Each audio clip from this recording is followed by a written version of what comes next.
Most important चीज जो कि लोग बहुत पसंद करते हैं, वेजिटेबल गार्डनिंग। अब 3-4 तरीके हैं। आप डायरेक्ट भी कर सकते हैं सीडलिंग ट्रे में, या इस तरीके से भिगो के। और अगर मैं भिगो के कहूँ ना, एक टॉवल में अच्छा से इसके मॉइस्चर को पोंछने के बाद हट जाती है। और ये काम करना बहुत ज़रूरी है, मुश्किल टास्क है, बजाय कि आपका ज़मीन से जुड़ी गार्डनिंग। आज डेज में अपने प्लांट्स को कुछ खिलाना पिलाना पड़ता है, क्योंकि इसमें नीम खली हमारा काम करती है। फंगस, इंसेक्ट्स वगैरह से हमारे ना खुद से चढ़ती हैं अपने आप। जो इसमें जालियां हैं ना, बड़े बड़े बॉक्स हैं, खुद से जो है ना वाइन अपने आप एक दूसरे से हेलो चिपकती दोस्तों, है। नमस्कार। मैं हूं कविता तिवारी और आपका आपके YouTube चैनल गार्डन ऑफ कविता में स्वागत है। दोस्तों, मैं आज गार्डनिंग की मोस्ट इम्पॉर्टेंट चीज जो कि लोग बहुत पसंद करते हैं, वेजिटेबल गार्डनिंग अपने टेरेस पर ग्रो करना, क्योंकि एक ऐसा टास्क है ना ये जो हर कोई पूरा नहीं कर पा रहा है। मगर मैं खुद भी एक गार्डनर हूँ, जैसा कि आपको पता ही है। मेरे बहुत सारे गार्डन में फ्लावर्स हैं, बट मुझे भी वेजिटेबल का शौक होता ही है। मेरे व्यूवर्स को भी बहुत शौक है कि मैं गार्डनिंग करूँ, वो भी वेजिटेबल गार्डनिंग, ताकि उनको बहुत अच्छी अच्छी टिप्स मिल सके। तो दोस्तों, मैं भी ना बहुत ज़्यादा परेशान थी, क्योंकि वेजिटेबल गार्डनिंग करना, वो भी टेरेस पे, एक बहुत बड़ा टास्क है। ये मैं एग्री करती हूँ, क्योंकि ये मेरे साथ भी हुआ है। मैं बहुत टाइम वेजिटेबल ग्रो करती थी, सीड्स वगैरह जो कहते हैं उनको लाती थी और ग्रो करती थी, और मैं हमेशा असफल रहती थी। लास्ट 1 साल या 2 साल कह सकते हैं, तो मैंने बहुत ज़्यादा इस पे सर्च किया कि कैसे मेरी जो सीड्स हैं वो ग्रोथ हो सके।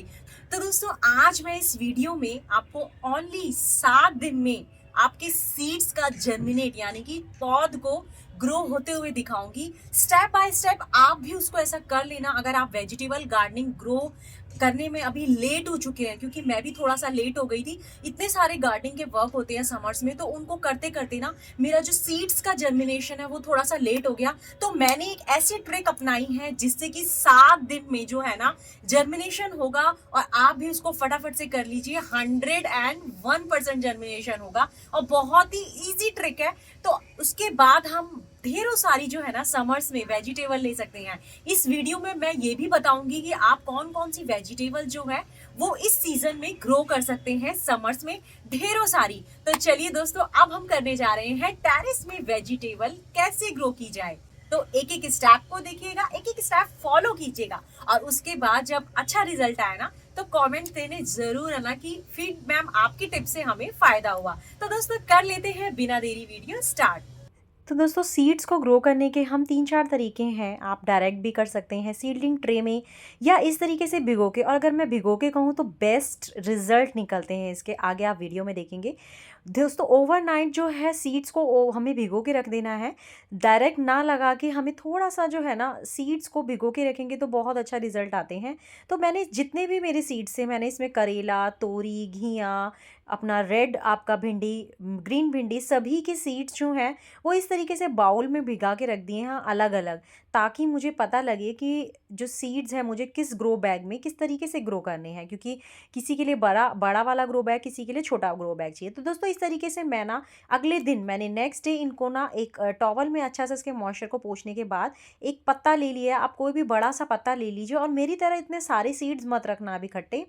तो आप इसमें 2-3 सीड्स भी रखेंगे ना, तो इसमें स्प्राउट्स निकलने लग जाएंगे अगले 2-3 दिन में। तो अगर आप इसमें कम रखेंगे तो स्प्राउट्स निकलेंगे, ये मेरा एक्सपीरियंस रहा। अगर ये इतने सारे रखे थे तो इसीलिए इसमें स्प्राउट्स नहीं निकले, क्योंकि लास्ट टाइम मैंने इसी तरीके से ग्रो करे थे।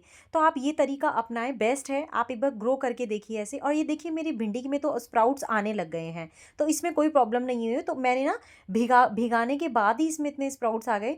तो जब मैंने इसको इसको इसमें मतलब पत्ते में भिगाया, तो उसके बाद भी इसमें और अच्छे से जो है सीड्स बहुत अच्छे से जर्मिनेट हो गए थे विदाउट मिट्टी के। तो इस तरीके से आप पानी में जब भिगाते हैं ना, सीड्स बहुत जल्दी और बहुत इजी तरीके से जर्मिनेट हो जाता है, जर्मिनेशन होता है। तो इस तरीके से मैंने सभी सीड्स को एक टॉवल में, मोटा सा टॉवल ले लीजिए, और छाया में मैंने ग्रीन नेट के नीचे इसको रख दिया था।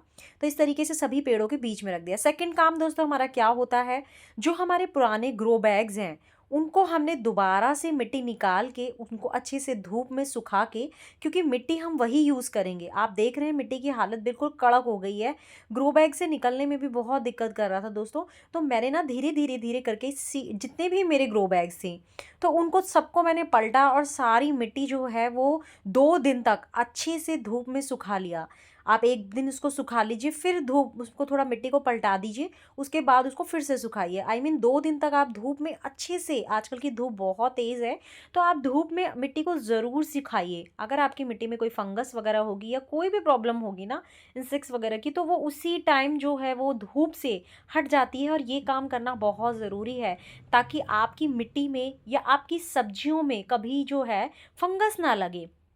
तो सबसे पहले मैंने ग्रो बैग्स जितने भी पुराने थे, क्योंकि सभी मैंने हार्वेस्टिंग कर ली थी सर्दियों के प्लांट्स की, पालक, मेथी, धनिया सभी मैंने ग्रो करा था, बैगन, भिंडी, सबको, भिंडी नहीं सॉरी, सबको, टमाटर वगैरह सबका मैंने जो है ना ग्रो बैग्स जो है वो पलट दिया। थोड़ा सा दोस्तों हैवी काम है, क्योंकि मेरा ये मानना है कि टेरेस गार्डनिंग मुश्किल टास्क है बजाय कि आपका ज़मीन से जुड़ी गार्डनिंग। आए आप एग्री करते हैं तो मुझे कमेंट सेक्शन में ज़रूर बताना, क्योंकि जितना मैंने महसूस करा है, जितना मैंने फ़ील करा है, मैं यही कहूँगी कि टेरेस गार्डनिंग ज़्यादा मुश्किल है आपकी ज़मीन से जुड़ी गार्डनिंग में। क्योंकि ज़मीन में क्या होता है ना, हमें इस तरीके के काम नहीं करने पड़ते हैं, हमें एक्स्ट्रा उसको कोई केयर नहीं करनी पड़ती, एक्स्ट्रा फर्टिलाइज़र नहीं डालना पड़ता। और अगर हमारी ये ग्रो बैग्स या हम पॉट्स में अगर टेरेस गार्डनिंग कर रहे हैं, तो हमें हर 15 डेज़, हर 20 डेज़ में अपने प्लांट्स को कुछ खिलाना पिलाना पड़ता है, क्योंकि उनकी जो मिट्टी है ना वो उस गमले तक ही सीमित रह जाती है, उसका जो पोषण है, उसके जो न्यूट्रिशन है, वो सब उस गमले तक ही सीमित रहते हैं, तो वो बहुत ज़्यादा नहीं चल पाते। अगर मिट्टी में आप ग्रो कर रहे हैं कुछ भी, तो वो न्यूट्रिशन अपना पूरी मिट्टी में इतने ले लेता है प्लांट, तो आपका प्लांट हेल्दी भी रहता है और बहुत ज़्यादा फर्टिलाइज़ करने की हमें ज़रूरत नहीं पड़ती है। तो दोस्तों आप देख रहे हैं सारी मिट्टी जो है ना मैंने अच्छे से कर दी है। सूखने के बाद अब इसमें मैं सारे फर्टिलाइज़र ऐड कर रही हूँ, नीम खली, vermi compost, cocopeat, rock phosphate, सभी चीज़ें इसमें ऐड कर दी है दोस्तों। लास्ट में मैंने इसमें साफ का फंगिसाइड भी ऐड करा है, आप अभी भी ऐड कर सकते हैं। तो अभी मैं इस टाइम भूल गई थी, बहुत सारे काम हो जाते हैं, समझ नहीं आता कौन सी चीज़ डालूँ कौन सी नहीं डालूँ। अच्छे से इसको मिक्स कर देना है ताकि जितने भी हमने जो फर्टिलाइज़र डाले हैं वो सब मिक्स हो जाए मिट्टी में, और हर एक पौधे को हर एक जो है फर्टिलाइज़र मिले। इसमें नीम खली हमारा काम करती है फंगस, इंसेक्ट्स वगैरह से हमारे प्लांट को बचाने के लिए, तो नीम खली डालना बहुत ज़रूरी है। बोन मील वगैरह या रॉक फॉस्फेट क्या काम करती है, आपके प्लांट को कैल्शियम देती है, उसको स्टैम्स को मजबूत करती है, प्लांट को ग्रोथ करने में करती है। वर्मी कंपोस्ट आपका एक बेस्ट खाद है गर्मियों की, जो कि आपको देनी चाहिए। दोस्तों मैंने अपने सारे ग्रो बैग्स ना दोबारा से धोए हैं, तो मुझे ना बहुत पसंद है बिल्कुल क्लीन क्लीन काम, तो मैंने अपने ग्रो बैग्स बाहर से सारे धो दिए। तो देखिए आप बिल्कुल न्यू लग रहे हैं इस टाइम, अंदर से बाहर से बिल्कुल क्लीन करने के बाद मैंने इस तरीके से कर लिए। एक सीज़न होता है दोस्तों, अब ये क्या है ना, मेरा पूरा 1 साल चल जाएगा, नेक्स्ट सीज़न मैं इसको फिर से ऐसे ही कर लूँगी। दोस्तों ग्रो बैग्स में कभी भी सब्जियाँ ग्रो करने जाएँ तो आप होल ज़रूर कीजिए। और ये देखिए, अगर आप कोई बेल, जैसे आपका करेला है, घिया है, इनकी सबकी बेल होती है, तो इन्हें हमें इस तरीके की नेट देनी पड़ती है।